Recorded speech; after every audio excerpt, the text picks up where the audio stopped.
No decorrer dos anos, a aproximação entre as pessoas e seus animaizinhos vem crescendo. Na verdade, esse convívio, principalmente cães e gatos, vem de longa data, mas nunca estiveram tão íntimos como nos dias atuais.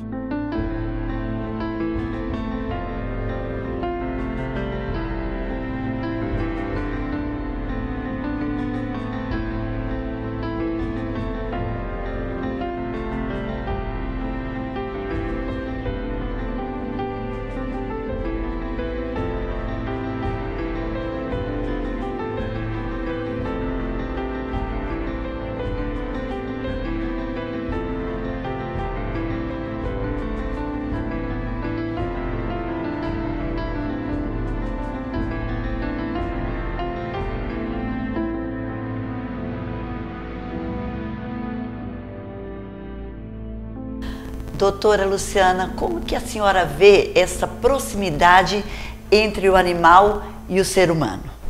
O que a gente percebe é que de uns tempos para cá o ser humano ele está optando às vezes até por não ter filhos pela rotina que hoje a gente tem uma rotina muito diferente, né?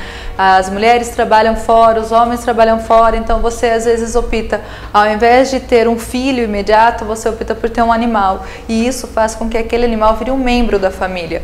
E toda essa rotina, todo esse animal virar um membro da família, não mais um cão de quintal como era antigamente, ou um gato que ia para a casa da vizinha.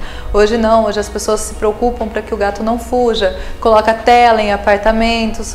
Essa proximidade que está sendo gerada por até mesmo essa carência que hoje as pessoas mostram. As pessoas hoje demonstram muita carência afetiva, e o animal ele vem e supre todas essas necessidades, porque ele é, na minha opinião, ele é livre de maldade, né? Ele vem para suprir as nossas necessidades de carência. Isso faz com que a medicina veterinária evolua na mesma velocidade que a medicina humana. Por isso que hoje temos especialistas em diversas áreas, para que os nossos filhos possam viver mais tempo.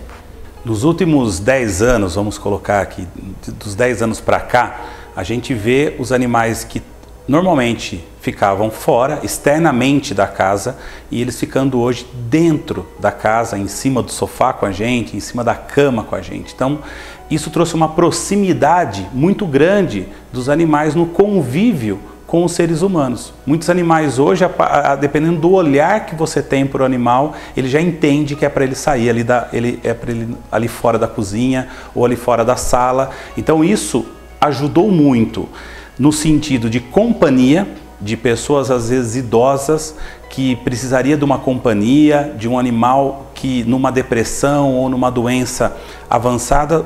Hoje muitos médicos prescrevem um animal de companhia para essas pessoas que às vezes ficam mais sozinhas. Então, esse convívio melhor a gente vê de uma forma com as crianças, por exemplo. As crianças começaram a respeitar mais os animais a partir do convívio de uma tartaruga ou de um hamster, até de uma calopsita dentro de casa. E as crianças já vêm, nas palestras às vezes que a gente faz nas escolas, as crianças já vêm querendo cada vez mais saber como conduzir, como alimentar, como cuidar. A gente está vendo isso com bons olhos no sentido de preservação ambiental, de cuidado com os animais. E quanto às doenças transmissíveis, isso está sendo um risco para o ser humano? Está sendo um risco para as crianças?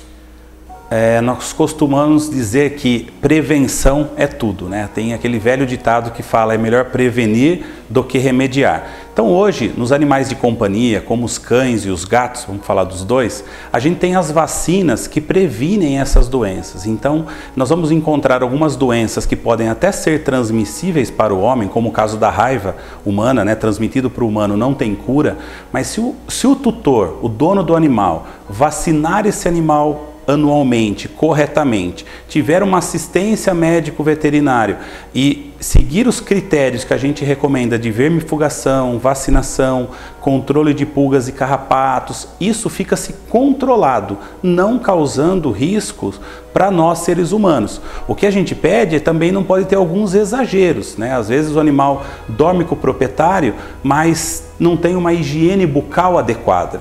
E a gente sabe que o tártaro hoje na boca dos cães é uma placa bacteriana, né? O próprio nome diz que tem bactéria ali. Então tem tutores que tem um pouco de exagero no sentido de ficar beijando o animal, deixando lamber em qualquer região. Então a gente pede que tenha bom senso no questão até de higiene. Brincou com o animal, vamos lavar as mãos, vamos ter um pouco de noção nessas questões. Mas um animal super vacinado, muito bem orientado, com um veterinário criterioso, eu acho que a população, né, o tutor, o dono, pode ficar bem tranquilo em relação a isso.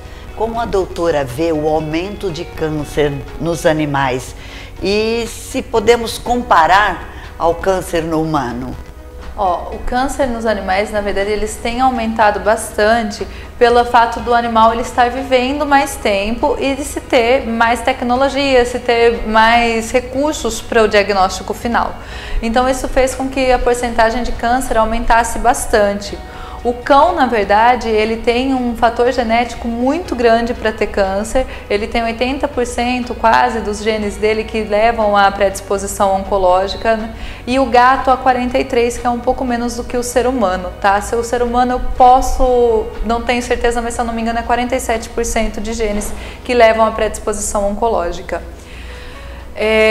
O câncer, assim como na medicina humana, quanto mais jovem o portador for, mais grave mais rápida será a sua evolução. Agora, na medicina humana, as crianças têm uma resposta muito boa ao tratamento, o que o adulto jovem às vezes não apresenta tanto. O adulto jovem tem um câncer muito agressivo comparado a uma pessoa de idade. E a mesma coisa quando a gente fala na medicina veterinária. Um filhote, um adulto jovem com câncer, ele não vai ter uma boa resposta ao tratamento, não porque ele não tem saúde para isso, muito pelo contrário, são os animais mais aptos a receber o tratamento, mas porque o câncer vem de forma mais agressiva, porque a falha nos fatores genéticos foram agressivas. Diferente do idosinho, o corpo dele, entre aspas, já está cansado de fazer o checklist, os pontos de recuperação do genoma.